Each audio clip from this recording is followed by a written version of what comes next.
What we will cover today is some of the questions that might naturally come up when you think about a career in property management. We will give more information on who is renter's choice specifically, because the way a property manager completes their role with us might be a little bit different than with other organizations. We will talk about licensing as well and help you assess if this kind of work could be a good fit for you.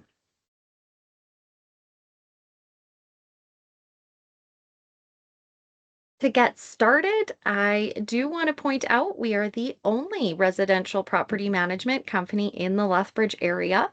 What I mean by that is other companies here are combined with real estate sales, condo management, maybe some commercial services, whereas Renter's Choice is the only one focused strictly on that relationship between landlords and tenants who require property management.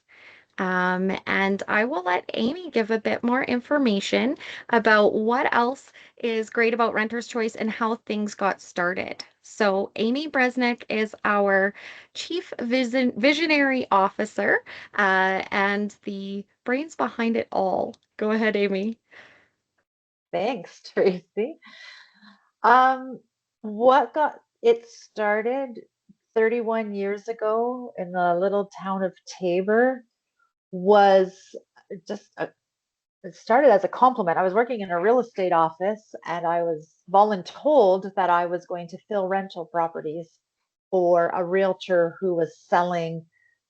It was in the mid 90s and it was kind of booming, and so this was the hot topic, was to buy rental property and make passive income. And so there was a lot of people interested and people buying the property, but they had nothing to do with the renting of it, or where to even go with it. 31 years ago, it was not as organized as it is now. Legislation really came into place about mid 90s as well. And so it was kind of, I guess, lack of better words, loosey goosey, Wild West kind of stuff that was going on. And so I was voluntold, oh, well, when you buy this place, don't worry about it. Amy will rent it out for you. And I thought, sure, I can do that. I had no idea how, but I was going to figure it out. And the compliment that came within the first year of doing this, of putting ads in the Tabor Times, that was before internet was also the popular place to go to look for things. And I would just go show the units and I'd sort out how much rent was needed, and we'd write a contract on a typed piece of paper. Contracts hadn't been nailed down at that point, so there wasn't any specific document to use like there is nowadays. And it was just going really well. It was just going really well. And I, of the personality, I don't mind asking people very pointed, very specific questions. And I'm always curious about what they're going to say to my question and where we'll go after their response. Where is it going to take us? And that is definitely the type of mindset that helps you in property management, because you need to don't assume or presume, or you need to ask where they're at, what they're thinking, and sprinkle in a little into being intuitive in there, because you got to get people's energy and vibe off of that as well. So Renter's Choice started because it was a compliment paid to me by one of the landlords that said, why don't you do this for yourself? Why don't you be self-employed? And up until then, well, it hadn't crossed my mind, but dang, that sounded like a pretty good idea. So back in 94, to get your real estate license, you just sent a message by Canada Post to Rika and asked to be enrolled in the program. They, at that time, they did the education as well, and they sent you a bunch of binders. I did need to, I think it's still required that you have to prove that you have a high school diploma. So I did need to do that. I was recently out of high school within the last couple of years, so it was easy to find. And they sent me these huge binders, and I read and read and read and read, and I was very determined. So I got my broker's license within a few months.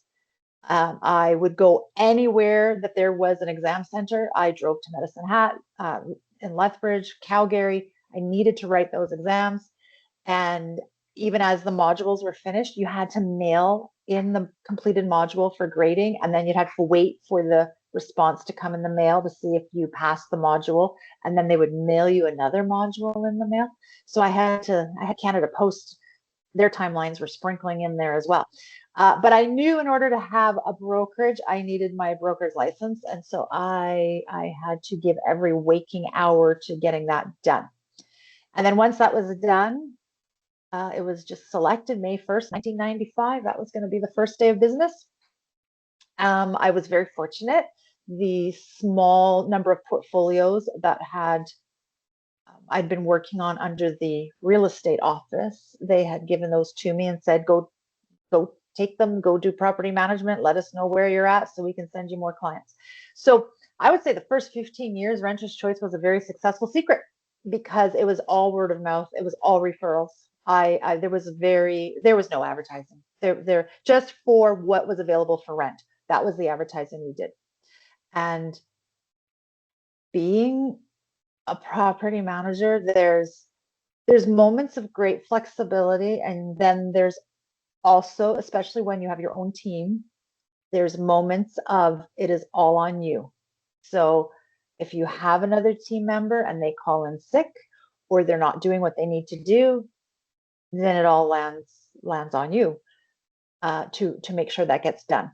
So when you're first starting out, I would say when you start out with us, then we're going to give you that coaching and that experience and that education and the what to do's and what not to do, because I've already traversed all of that. And some people learn best when they make an oops and they fall down. And I do sometimes say to the team, you're going to have to get hit by the bus because that's how we're going to learn. And that's okay too. But there's definitely SOPs in place and job descriptions and the the right the best practice. The best practices have already been laid out, and you don't have to learn the hard way how to do it all. That's my initial summary. Great. Yes, thank you. And I apologize, I cannot get my camera to turn on, but it's me, Tracy, operations manager. Uh, and I think that really takes us into our mission, vision, culture. These are the pieces that have been developed over all of those years. And it has been much better organized, and everything is pulled together, and things are in place now to keep building the team and build towards growth goals. And so we don't just have our mission, vision, and culture documented, we live it. Every employee has these statements at their desk, and it does guide our work. So our vision is to cultivate abundance by providing landlords confidence, tenants stability, partners clarity, and our team an environment to excel. So we do have a lot of stakeholders. And the purpose of all of this is to sum up what Amy mentioned, to really create that synergy between landlords and tenants with dynamic property management that meets the needs. And so our mission is, as a full service licensed residential property management company, we connect committed landlords with qualified tenants through our proven systems and value driven service. So we're built on trust, partnership, accountability, and we provide landlords with the confidence, the tenants with stability, and we provide our partners clarity while we create that environment where our team can excel. So, through disciplined execution and continuous improvement, we are delivering that peace of mind, strengthening relationships, and raising the standard of property management. It has really developed into quite a regulated industry. This work matters because it does create long-term success, right? This is all about our community and giving our stakeholders freedom. Speaking of community, this is our culture statements. Community is the most important thing for us. You'll notice these pieces spell out choice, and it helps us remember every piece from community to harmony, taking ownership, using innovation, showing character, and really holding ourselves to a standard of excellence. This is how Renter's Choice puts values first, and then we put all of these pieces into action. And that's what we want to let you know is how a property manager is going to get into the community, make harmony, show that ownership, create innovation, lead with character, and provide excellence. So I'm guessing most people came into this really wondering, what does a property manager do? Um, and we're very lucky that Amy's here, and she was the very first property manager for Renter's Choice. And so we've got some snapshots here from the work of other licensed individuals. But go ahead, Amy, and let us know why property management at Renter's Choice is the best place to do it. Absolutely. Something you said reminded me. I had captured a screenshot recently that I saw on Facebook. And because it all starts with prospects. You need your landlords. If you don't have landlords, then you don't need tenants because you have nowhere to house them. And so building that relationship with prospective landlords and retaining your existing landlords is, I feel, job number one. And so the screenshot that I had captured, it was on the Brooks Rant and Rave Facebook group. The gist of it was there's a landlord on there who was advertising a unit in a fourplex that they have available for rent. And so I took the screenshot because this is a perfect example of a cold call, calling the number, letting them know you're here to help, and that owning rental property, the definition of that is passive income. And so if you're having to put the Facebook ads, take all the calls on your personal cell phone, which is now out there for everybody, uh, screen those initial calls, do the showings, take a written application, vet the application itself. That's another job, right? The team at Renters Choice, we each role, so advertising of a unit, we have somebody that does that. The application review, we have somebody that does that. So her name is Diane, why does Diane really want a job in addition to all the things she already does in her day? So, so being bold and confident, and the first initial 20, 30, 50 calls might be a little rough until you find your groove. But it's super, super important because if you can't be bold like that and make the calls, then you're going to stunt your growth. It's going to take way longer than it needs to. I was in Pitcher Butte yesterday and drove past. It looked to be from the road fourplexes, so 16 units. So when I finished the event I was at, I did a lot of digging. I have the what I believe to be the right contact people. I don't know how to reach these people. I just have their names, and there's three of them.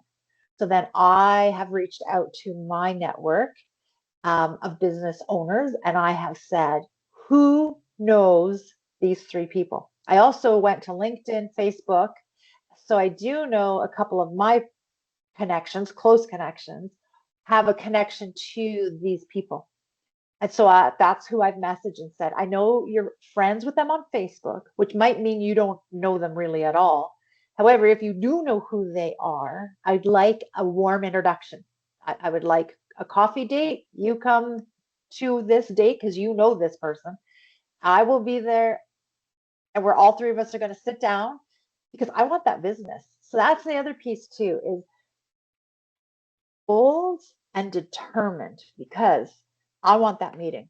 I want that meeting. I want to understand how are they choosing their property manager? Are they going to have an on-site manager? Is that the concept that they're going with? Do they think they're going to do it themselves? I want to understand what their plan is. And then I want them to understand that their plan would be far better if they hired Renter's Choice. So bold, bold and determined. Those are two very important characteristics. And then once you've sold the landlord on the services, well, then we need to maintain that. And part of maintaining that, of course, is then good quality tenants. So that rolls into how what are the ads like, and what is our screening process, and Wayne, our showing clerk, he makes notes about the interaction he has with the prospect at the rental property. So the whole time you're also being um, a professional observer, I think was the term, professional observer, because you're picking up and you're retaining all of what's happening around you, and recognizing things. So something that some people will say, oh, it's a small detail, but to me, it's a huge detail. Back in the day when I used to do all the jobs, when I would book a showing and then the prospect would show up to the showing and they're smoking, I would take note of that. They got out of the vehicle, they had a cigarette in their hand, they dropped it on the ground, they did the thing with their foot to put out that cigarette and came and looked at the rental unit. Then when I got the application and I was reviewing the application, if it said that they're non-smokers, no. My observation was you had a cigarette in your hand when you got out of your truck. So somebody's a smoker, but then you have to be bold enough to call them and say, hey, I got your application. I'm taking a look at it. You say you're non-smokers, but you got out of the truck holding a cigarette. So I think you need to change your answer. You're a smoker. That doesn't mean you don't get to rent a property. That just means you got to be honest with me and don't fib right away. That's not how you start a good relationship. So, and that's what all of this is relationships. You pick good tenants, you're open with them, you allow them to say what they have to say. We acknowledge what you need to say in your feelings and express yourself. Does it always fit and work? No, because sometimes the rules tell us it doesn't fit. What we want doesn't fit because it doesn't fit the rules. What the tenant wants, the owner wants, it can't happen because the rules say it can't happen. But we can at least hear each other. So, and then when you meet with the landlord and all is well and good and you onboard, you sign up properties, then we need to be knowledgeable in minimum housing and safety standards because people cannot die in the rentals. So if somebody's in a basement apartment and it doesn't have opening windows, or the windows are so small you can't fit through them, that's not okay. And then that's again being bold to say, fix these windows and we can move on. And here's name of vendors that can do this, and here's the size, and here's all the things you need to know. Or being being bold and understanding, you need to say no because nobody's life is worth the management fee each month if there's a fire and they can't get out. So recognizing that plays into it, educating the landlords, and then portfolio wellness checks, making sure that what are their expenses, what is the income that they're getting, does the market support more money. um, Management fees are a portion of rent that we collect, and so that calculation, we also want a place rented, absolutely. We want it rented for top dollar. If there's a rent increase, we get more money, the owner gets more money. It benefits everybody, but it has to be realistic, because if it's too much money and market rents are soft, then the tenant's going to move and it's going to create a vacancy. And so being sensitive to what's your mortgage payment, what's your taxes, what's your insurance, landlord, could you investigate different options? And us as property managers making those industry connections to say, I have an insurance company that works a lot with landlords and they have some really good rates right now. You should go check them out. So you're being able to give them direction on what they can control. How much is the insurance? What can they do with their mortgage? Can they refinance? Can they look at different rates? Just being aware so that everybody knows their numbers. Everyone does better when they know their numbers. And then that setting market rent. Well, you have to know what's going on in the world, what's impacting things. If I remember right, it was 2008, I believe, that the oil industry took a big dive. It was quickly felt. The phone, unfortunately, continued to ring for a couple of days because people were giving notice they had to go. That was it. They did not have a job. They did not have the income to pay the rent. Um, Rent for that month was paid, and they were moving to where they could find work, and so vacancies shot up. Calgary and Edmonton right now are struggling. So you have to be aware of that as well, and share that with your landlord. If your landlord's from Ontario, they have a much different perspective of what's going on than perhaps what's really going on, right? Because media sometimes skews things as well. And so what's really going on? And what do you see happening? And what do you predict?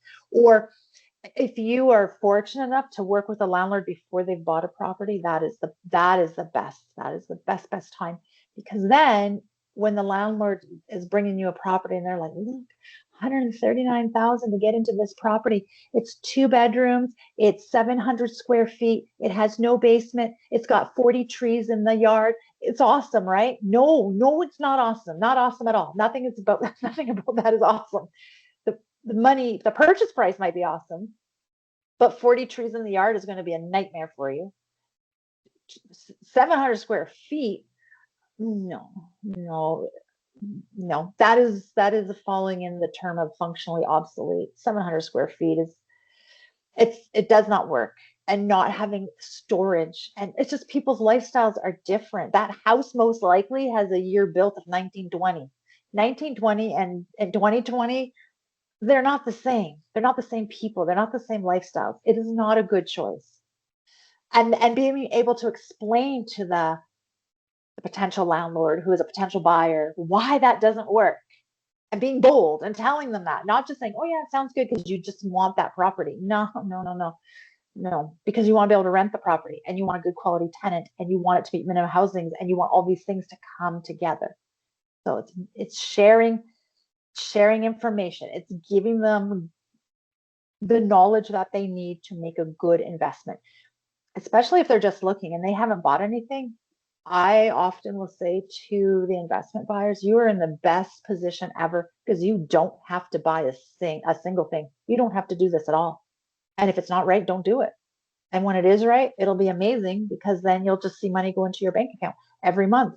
And that will be true passive income because you've got renter's choice looking after it, and you're in Kimberly, you're in Cancun, I don't know, you might just be sitting on your couch in Medicine Hat and not even having to think of nothing about your property, right? And because it's being inspected, there's reports that are going to come back. And if us as the property manager need your attention, landlord client, then we'll let you know when we need that. Otherwise, that's what we're doing is we are caretaker of your several $100,000 investment. And it's an honor to be given that honor of to be trusted to carry out what's needed to protect that investment. Tracy, sometimes I go off the rails. I don't know if that answered any of that question. What does a property manager do? I hope it does. I think it does. Yes, for sure. And I think it's really great to point out, Renter's Choice, what we are offering our clients is that full service from, oh, you need assistance picking a property. You haven't even bought an investment property. We'd be glad to give you some insights, what are market rents like? Absolutely, all the way through to, okay, now we're managing the property. And I think it's a fantastic piece for the property managers here at Renter's Choice is they don't have to do the entire puzzle of properties, right? We do have this fantastic team to support our property managers. So from company founder all the way to, this summer's intern, we have a variety of licensed and unlicensed clerks that can help support the property manager. So our property managers are, supported with those who are experts in leasing, taking applications. We have an accounting clerk. We have an advertising clerk. We have a repairs clerk, an inspections person. We have various managers, lots of people to support property managers. So the focus can be on the relational aspects, right? The repairs clerk is actually a really big piece of what makes property management as a job easier at Renter's Choice. Property managers don't have to be, I'd say, bogged down by trying to make vendor contacts. Who's a great plumber for this area? Which carpet cleaning company is the best? I need a cleaner on this date. How do I make sure it's all scheduled in time? That's the role of our repairs clerk, to know those things and support. So this is a few photos actually of the full team, and we're looking to grow this team. So if you see yourself as part of this group, we hope you will apply. One of the main questions I get about becoming a property manager is to do with licensing. So I will touch on that for a moment just to give an overview. Amy has mentioned RECA a few times. That is our main governing body. It is the Real Estate Council of Alberta. Their website has all of the information that you will need to consider becoming licensed. If I were to break it down very simply to give a good overview, there are three steps to becoming licensed. One is the eligibility piece. This will take a little bit of time because you have to make a RECA account, submit a variety of documents like that high school completion document, English language proficiency, driver's license, citizenship, a few other pieces that they require, so that they can ensure you are suitable for licensing here in the province of Alberta. So when you get licensed, it is province specific. Now, once the eligibility comes through and RECA says you are good to go, then you get to do the education piece. So that's sort of your second step. The education is available through a few different course providers. Basically, you will choose one, you can enroll and study. Most of it is available online for online study. Um, and you start with the fundamentals of real estate course. So that's the exact same that realtors start with. And then you would move on and do the module for practice of property management. You do need to do the coursework as well as exams for both of those. It is possible to add other pieces later or at some other time, or some people might already have done the fundamentals and practice of residential real estate. Great, now you need to do your property management module. So that screenshot there on the right shows the different education modules or pieces that are available. And of course, the property management one is the most important for what we're talking about now, and everybody has to do the fundamentals piece. A really great step-by-step guide is available from RECA to fully understand the education piece. I know there's a lot of questions that come out of, would I be eligible, or how do I sign up for the education? RECA's the expert on that. And if you simply type some of the words on the screen, how to get licensed step by step, there is a PDF that comes up. and it's very easy to follow. So it can be a bit overwhelming if you just try to Google, real estate license in Alberta. So that's why I wanted to narrow it down for you and give you these tips for exactly what to look up. And then becoming licensed is the exciting final step. So this is the part where you would apply for a criminal record check, make an application through a brokerage. You'll require Amy's signature as the associate broker to really submit for that final license. And it hasn't taken too long for our other licensees for this piece to come through. And then you are fully licensed and able to do some of the pieces that unlicensed agents cannot do. It's important to note that you cannot act as a property manager in Alberta without this license. So you cannot tell people, hey, I've got places you can rent, or hey, I'm going to help you rent this out, or advertise properties for a certain price, negotiate prices. You can't do any of that without a license. And we are very careful to abide by the RECA standards. And so that's why it's really important to go through the proper licensing procedure. So again, RECA's website is the best resource to go straight there. And they even have a 30-minute video introduction on their site that you can watch for more information on how to get through these three steps: eligibility, education, and licensing. And their FAQ is very good too. So if you just go into Google and you write how to RECA, everything will be there at your fingertips.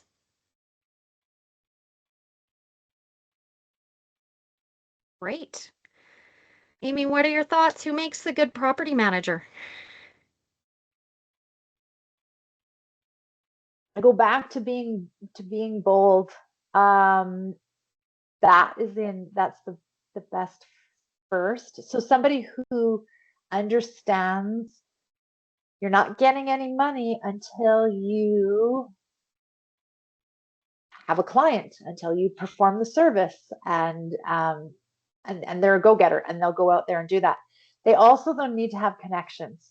So somebody might have recently moved into a city and they don't have that connection. That's okay.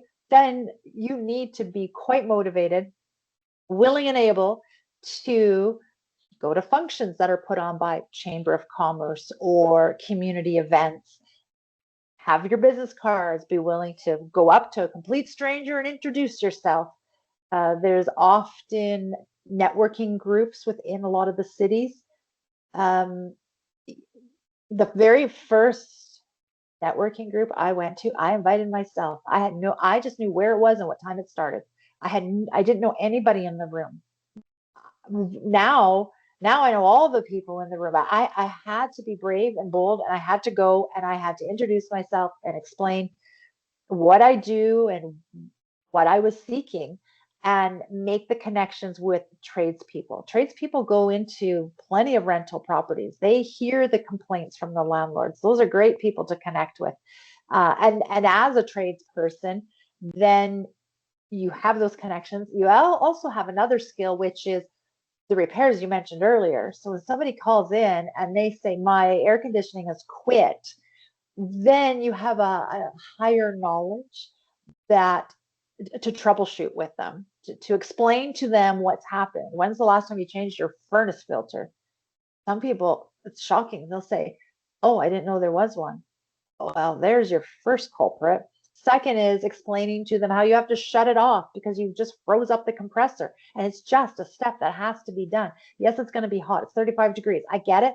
The air conditioning is not going to ever work. So to have that trade background and that extra knowledge, that's very helpful. Then you don't have to learn that as you go. I didn't have that when I started.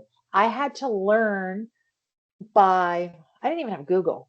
So I had to listen to the tradespeople, what they told me. And again, curious. I asked a lot of questions. What would happen if this? What would happen if that? Could it be this that happened? Back back when I first started, there was not frost free fridges. You used to have to unplug your fridge and defrost it. And so a common problem was people would take knives because they were trying to chip off the ice in the freezer compartment, and then they would puncture it, and then all the freon would go. And stoves used to have to be set to manual to work. Like I'm talking the olive green goldenrod stoves. They wouldn't work unless they were on manual, and that was on the timer setting. So little things like I had to learn that as I went. I had to learn that as I went. And then anybody that's been in the cleaning industry, that's going to really help you with move out inspections, any kind of inspection, because you typically have an eye for high touch areas. Or like my big pet peeve just makes me wild is light switches and the area around light switches, or doors where people put their shoes on and off. A lot of times people lean and they put handprints all over door trim and light switch areas. That's my pet peeve. And a lot of people who don't have that eye, they've not had cleaning responsibilities as you get paid when you clean.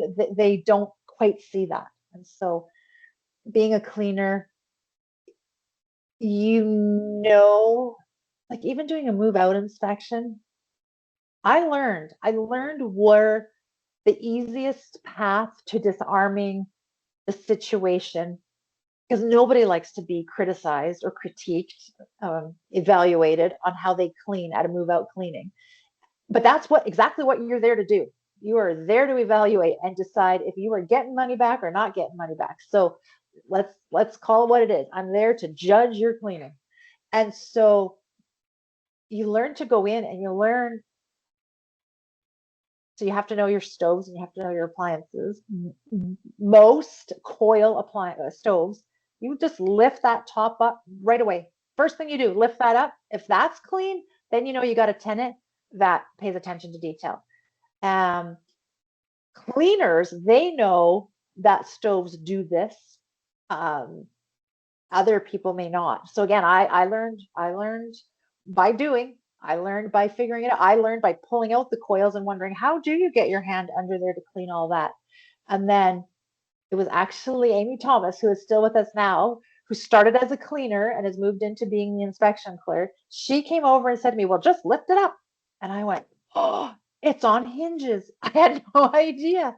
So so that's where you start, and it kind of disarms people because right away it's so dirty. They're like, "Ooh, I didn't know that it did that, so nope, I didn't clean there." And then behind toilets, that's the other place between the tub and the toilet, that little spot there. Rarely does that get the cleaning attention it deserves. And so you usually can just go to those key places, and then you can work your way back from there, because you know, okay, that's probably the worst I'm going to find in this house. Light switch or light covers, like fixtures. A lot of people don't take them down, so there's a lot of bugs in there. So being a cleaner, you know the areas where people typically don't know. And so that can help diffuse the situation pretty fast. So you're not having an argument because you started off with a drawer or cupboard. That's the other thing too. I think cleaners have a better connection because they do the physical labor. When you start your day, you got more energy. 8 hours later, you are tuckering out. So you know, you can usually tell where a person started cleaning and where they ended cleaning because the drawers, they just skipped a few, or they opened it, went good enough, and closed it because they're tired. It's cleaning is a tough job. So and customer service, we have actually, when I got to thinking about it, we have quite a few of our team members that either have worked previously for emergency response or are tightly connected with emergency response, which I feel is actually kind of attached to customer service. Both those fields need to diffuse situations. So when somebody calls and they're coming in hot with something that's really important to them, to be able to tap into your customer service or your emergency response training and I hear you, ask the right questions, defuse it, use your tone, bring them down. Then they realize, okay, because that is one really great thing about being a property manager. Um, I mean, we do have one saying about if is there blood, what is it? Blood flood. Or There's another fire. thing, or fire, right? Then really that you need other people. Like you don't need us. We're not coming to put out that fire. We can help tell you who to call afterwards or how to get temporary housing or those kinds of things.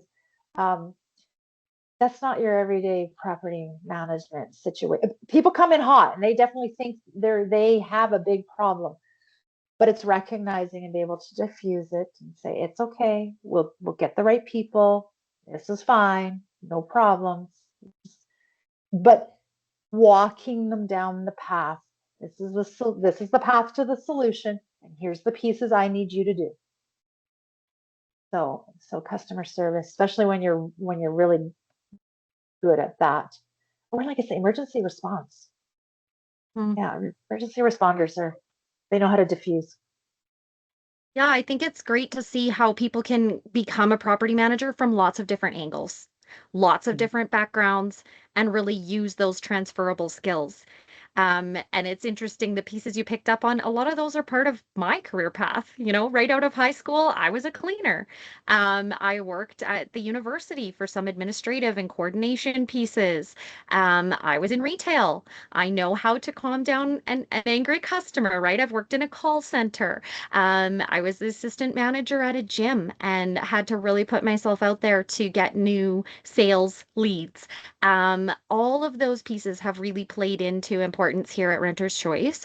And I think those with a network plus some of these skills will really find success for sure.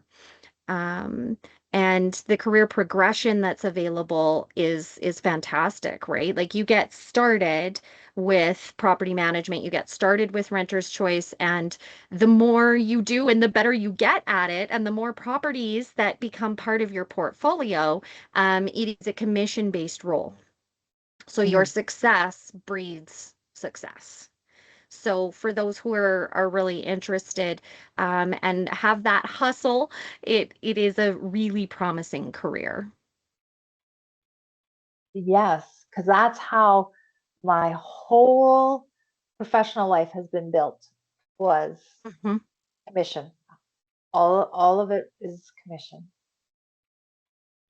And right now in Medicine Hat and Brooks, we have a fantastic opportunity because our current property manager is moving and relocating. So all of Medicine Hat and Brooks is available for the cultivating, for the right property manager.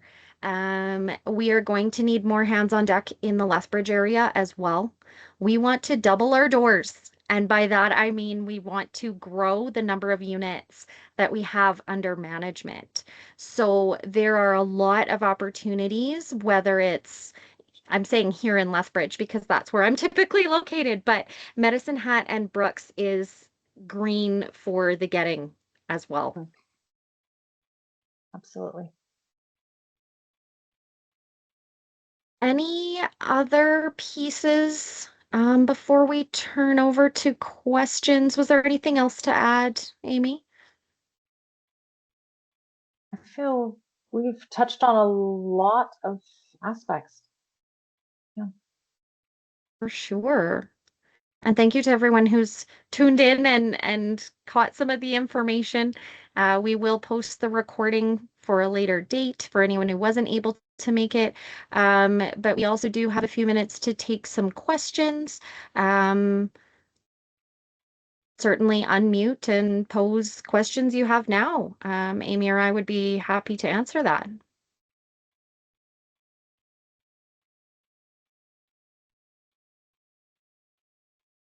Okay, I'll go first. When you were talking about kind of the day-by-day schedule for a property manager, what do you mean by flexibility? What do you mean by schedule? What does it look like on a day-to-day basis? Okay, I will.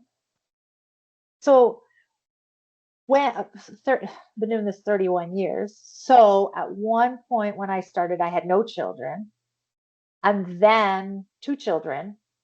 And so for me, that flexibility was being able to adapt. And as somebody who's self-employed and 100% commission, I never qualified for EI.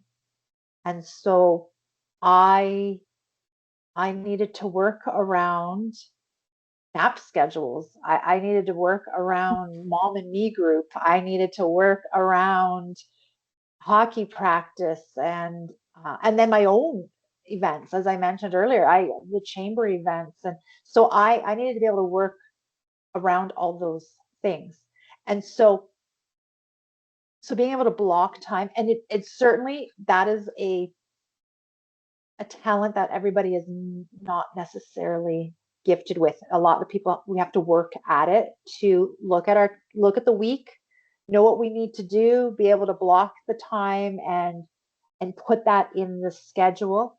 Uh, Teal in Calgary, she is solo, she's on her own, but she has created her leases all expire in a similar time frame. So from March until October, she never has a lease expire November through February. And so she works from Mexico in those months. Now, does it mean never ever does a tenant move and do something they need to do and she has to react? Occasionally. She's I know of one occasion she had to fly back because she had to sort it out and she had to be here to do it. But of the 4 years that she's been on part of Renter's Choice, she has spent her winters in a community in Mexico that she quite loves. And then she spends quite a bit of her time in the summer out at a campsite. So it's close enough that she can drive in if she needs to do a showing, but she'll work from out there. And she'll just block her time where she needs to be on the computer, and she knows what lease renewal she has coming and what she needs to do. And then she also then knows what inspections she has to do. So she'll block all that into her schedule, and she's gotten very good at it. So, and that's 31 years later, I certainly benefit from that. I work from all over the place. I can work from a cruise ship or from Costa Rica or from Ontario visiting family. I so I take advantage of that. And I got to travel extensively in the US following my son when he played hockey. And so I think that phrase is what work hard, play hard. So when you're in the location and you know you've got inspections coming and you know you've got 4 month and 8 month and annuals, and there's a summer is always the time where people move in and move out. You know you've got those things. Okay, so maybe the long weekend is not when you're going to play hard, which is maybe when everybody else is. But that's usually when move outs and move ins happen. And if you're a single team, a single person team, okay, that long weekend might not be when you get to benefit. The middle of the month, though, you might get a stretch of 8 days where you can go to Kimberly because you've handled all the things. You are available. And like with technology, that is just amazing. I didn't have a cell phone when this first started. I had a pager, and we didn't do work unless we could get back to a phone, right? We had to like sit at a landline and make all of our calls. So technology kind of took us away, especially in the beginning when it was all new and shiny. People got away. We used to block our time, and that's how we worked because we had to be on a landline. We couldn't call from our car, or so so block time, returning to that and taking ownership of your schedule, and then the coaching that goes into it, like the mindset, because some people feel guilty. Well, if I'm not sitting right in medicine hat waiting for the call, they feel guilty if they're gone to a family reunion and they feel like they shouldn't have left 2 days early. They should have been sitting in, but then the call never came. And if the call did come, you can take it from Moose Jaw. That call's okay. So, but you have to be a good planner, I would say. You have to be able to look ahead and say, okay, these are the things I need to do. This is the timeline I need to do it. Let's organize and and control our schedule. Absolutely. I think fitting your work with your lifestyle, property management is a great door to be able to do that. For me, if I'm taking my kids to Calgary and I'll say, we're just going to pull into Claire's home. I'm going to take some photos. And they'll say, oh, we get to see a new house for rent. So they sit in the car and watch me take a few photos. And then we go on our way to Calgary. And that was my day off. Okay, great. I got something done, took the kids out. And then they're at day camp Tuesday to Thursday, and I work all day Tuesday to Thursday from home. So the flexibility, if you have parenting, if you have lots of, say, medical appointments, you have other things in your schedule, you can still be a great property manager. You just have to be organized and good with your calendar. Yeah.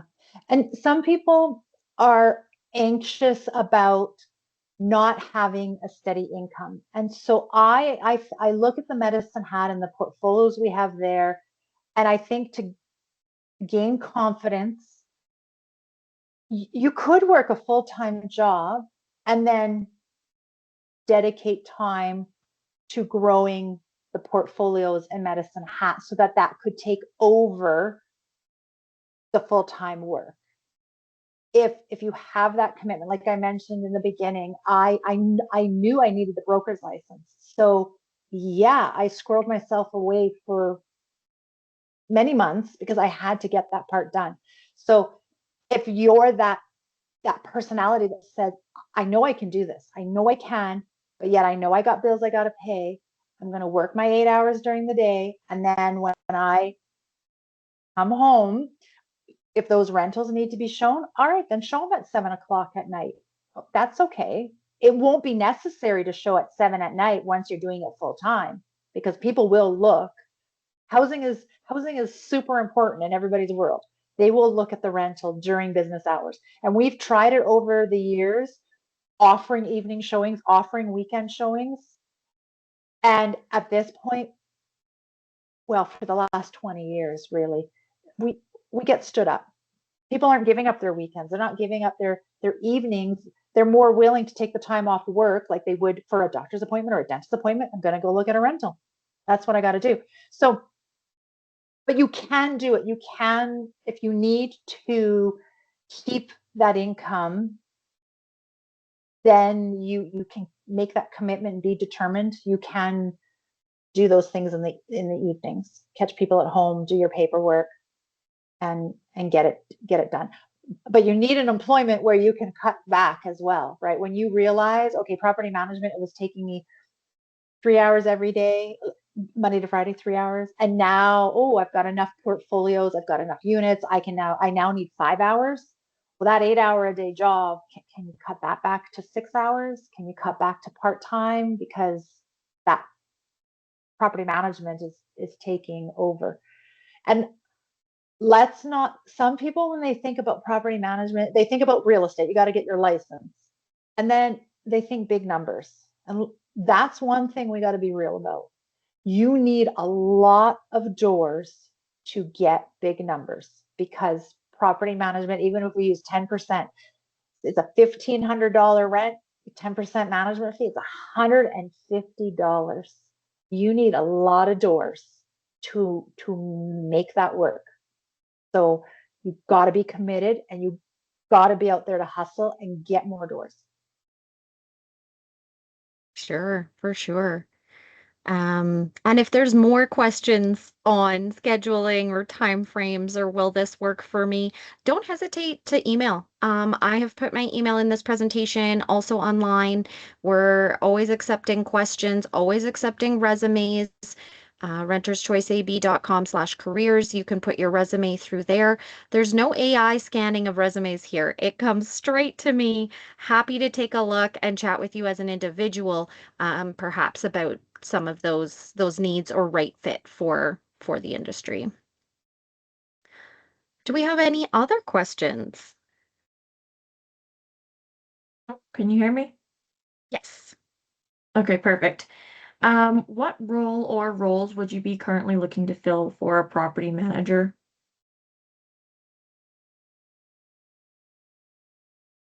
I very, very, very much want somebody to take Medicine Hat and Brooks as a team.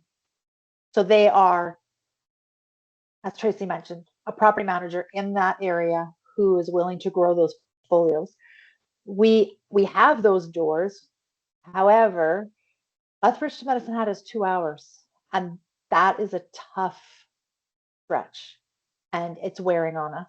And so to have somebody in Medicine Hat and they do a 1 hour, the Brooks being 59 minutes from Medicine Hat, that would be a natural area. And for our growth plan, that's where my focus is really is getting a PM there that will grow the portfolios, because that's the other piece that's important to me is I don't want to see our doors dwindle because we don't have growth. There's a saying in business, something, if you're not growing, you're dying. I think that's the gist of it. So we it has to grow. It really does. Now, that's not to say in Lethbridge, if we got people that are watching and getting this information and they're in that Lethbridge and 1 hour radius, we do need, because we are going to double our doors, so we will need more inspection clerks. If I got the number right, our inspection clerk this month in Lethbridge did 95 inspections. That is a lot. That is an amazing number for her to have accomplished in a 20 business days. Great point. If you're interested in property management, specifically if you live in Medicine Hat and Brooks, and you want to get started working with us right away, maybe you don't have your license yet or it's partially complete, there may be other roles that you can do while you're learning. So we are happy to take resumes from those partway through their education, or for if you're really keen and you haven't even started your licensing yet, maybe we can discuss those opportunities too. So feel free to send those resumes through the careers website. Yeah. Sometimes I think Wonderful. Tracy and I put the word out, and then somebody shows up we didn't even know we needed, Yes, and there they are, and it's great. 100%. And it's really turned into a fun, great team, good community here. And we would absolutely love to add to our team. We will end the questions for today. But as I said, we're always happy to take some more online. Thank you so much for tuning in, and I hope to be in touch with a lot of you very soon. Thanks. Have a great day.